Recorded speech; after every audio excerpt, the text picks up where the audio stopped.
Does make everything that General Hayden implemented in NSA worthless.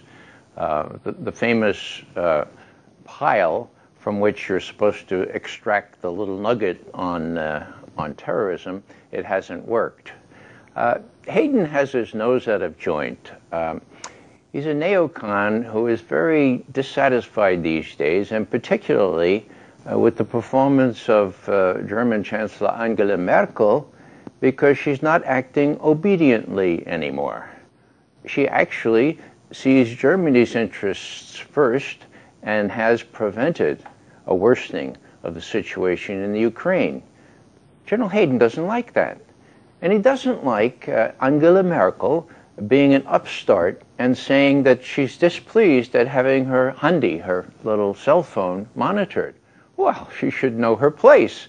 And so Hayden here, not the most diplomatic person in the world, is trying to tell Angela Merkel and everyone else who's outside the five sacrosanct partners, Britain, the United States, Canada, Australia, and New Zealand, that they're second-rate citizens, and they will remain so as long as they don't spring to obedience the way the other four do. The most significant break since World War II has just happened. Angela Merkel came to Washington and she said, selling offensive arms or giving them to the Ukrainians is a bad idea. We oppose it. And the president said, well, we're still trying to make our decision about that. She went to Russia and worked out a deal with Putin and with Poroshenko, saying, look, we need a ceasefire. And so far, the good news is that ceasefire is holding. So I think the Germans, for the first time in 70 years now, are sort of coming out of adolescence into adulthood and are willing to stand up to the United States and say, look, our interests are not always the same as yours. We don't want a war in Central Europe, and we're going to prevent it. That translates into intelligence cooperations as well. Surely we have a very close relationship with the Bundesnachrichtendienst, the German external service, and that won't attenuate because everyone has an interest in preventing terrorism.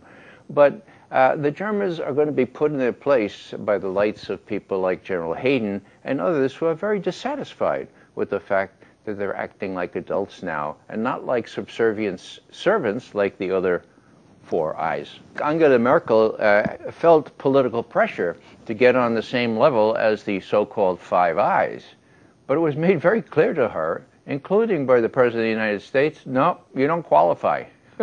So that attempt was stillborn, and everyone in Germany knows that, and the repercussions are immense because when you compare New Zealand and Australia, with all due respect, to Germany, well, comparisons are invidious.